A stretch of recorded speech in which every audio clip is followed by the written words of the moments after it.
will be the future stepfather of the future king? You think this bloody racist family, right, will accept that? I feel for you. If my daughters were in that car with Lady Di, and this was, you know... Of course you'd want to get to the bottom of it. I'd want to get to the bottom of it, and I don't blame you. Mr. Al-Fayed, just as a background, are you a self-made guy? I mean, did you just come to... That's right. That's self-made. All I know is he owns Harrods, and that store is amazing. I think the whole bloody thing's racist. I think that Mohammed, from the day that he came here and had the temerity to bid for the top people's store, has been considered to be some sort of wog, nigger, if you like, who has sort of thrust himself on British society. Born in Alexandria under British colonial rule, Mohammed quickly left behind his humble Egyptian origins, making a fortune as a middleman for British firms in the Middle East, and whilst doing so, becoming a global billionaire. Proving that it's not where you come from that matters, it's where you end up. And he's ended up in a very nice place indeed. Besides having owned Harrods for 25 years, Mohammed Al-Fayed owns the Paris Ritz, a villa in Saint-Tropez, a Scottish castle, and a Tudor mansion on the edge of London. But he chooses to spend much of his time in this tent, so he can be close to the burial place of his son, Dodi. He remembers the night of the tragedy all too clearly. Straight away, I gone to the mortuary to see Dodi, you know. It was a terrible scene, you know, it was so difficult. And everything worked in my mind, that's definitely there. They killed him.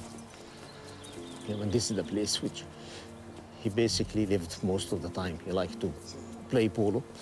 This is the whole field which I planted as a forest. I come sometime here, when I'm here, I have breakfast and sit with him because we believe soul comes out, you know. Maybe his soul watching us, you know, and talking to us.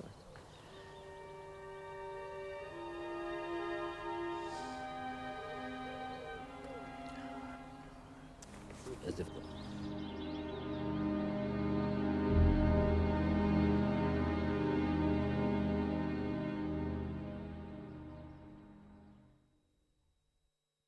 Who knows what fate will produce?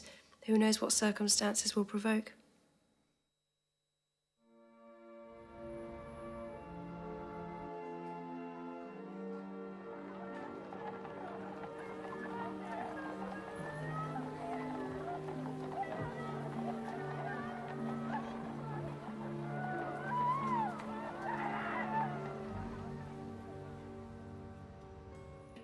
The crash happened on the 31st of August 1997, the last day of an extraordinary month for Diana.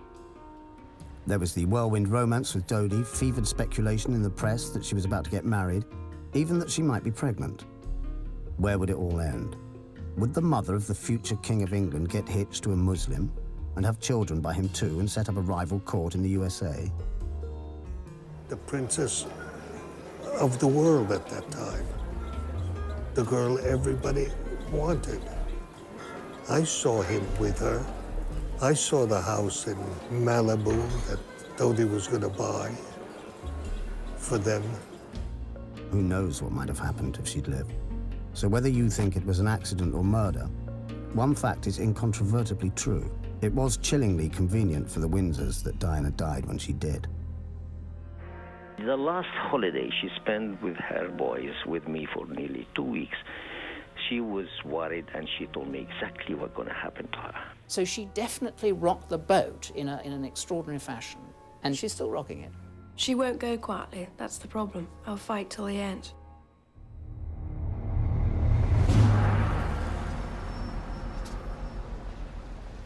It's day one of the inquest into Diana and Dodi's deaths. Some say the cause was a drunken driver called Henri Paul. Some blame the paparazzi. Others suspect foul play, a staged crash involving a mysterious white Fiat Uno, perhaps on the orders of Prince Philip. The French report into the crash has been kept secret. The British report was riddled with contradictions. Several coroners came and went, and attempts to hold the inquest without a jury were overturned. So here we are, at last, at the start of an inquest that may finally turn the full floodlights onto the workings of the British establishment and the royal family. The media call this the Diana Inquest, forgetting that 3 people died in that crash, not just Diana, but Dodi Fayed, and driver Henri Paul too.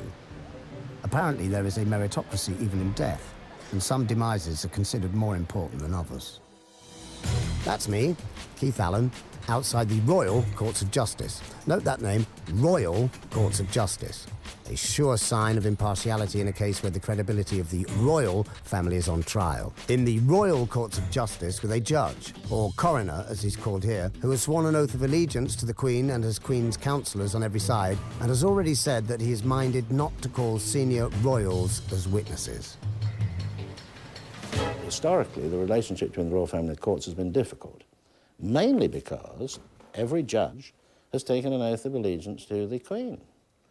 Now, if you've taken an oath of allegiance to the Queen and you have a legal case involving the monarchy, I mean, you're going to be biased, aren't you?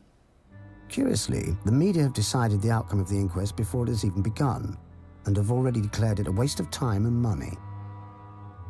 Many media organisations, including the BBC, have even sent their royal reporters to cover it rather than their legal reporters. Our royal correspondent Nicholas Witchell is at the High Court. Nick. Yet Diana was no longer royal at the time of her death, and BBC royal reporters are required to spend their lives shamelessly sucking up to the palace and presenting the Windsors to the public in a favourable light. So what chance is there of impartiality from them? With most people getting their news about the inquest from journalists with such an obvious bias, I thought it was important that somebody with an open mind also reported on it. Quis custodiet ipsos custodes? Who judges the judges? Well, on this occasion, it seemed to be me and my mole. From the outset, it was clear that the coroner was firmly on the side of the establishment, hardly surprising, as he's part of it. I thought the story of the opening day would be the coroner points the jury in the direction of it being an accident, which he clearly did. And also the fact he was anticipating what the former leader of the London police was going to say without him being there. I anticipate that Lord Stevens will give evidence that he was trying to reassure the Pauls that their son had not been as drunk as a pig as had been alleged in some newspapers. Seems to me that the establishment have been talking to each other and squaring their stories before the inquest gets underway. Why aren't the media suspicious? This is really fishy. There's something very odd going on around here. And what makes it all the more odd is that the juiciest bits, the bits that are striking me as being the murkiest of all, aren't being reported anywhere. And it wasn't so much that there was a conspiracy amongst other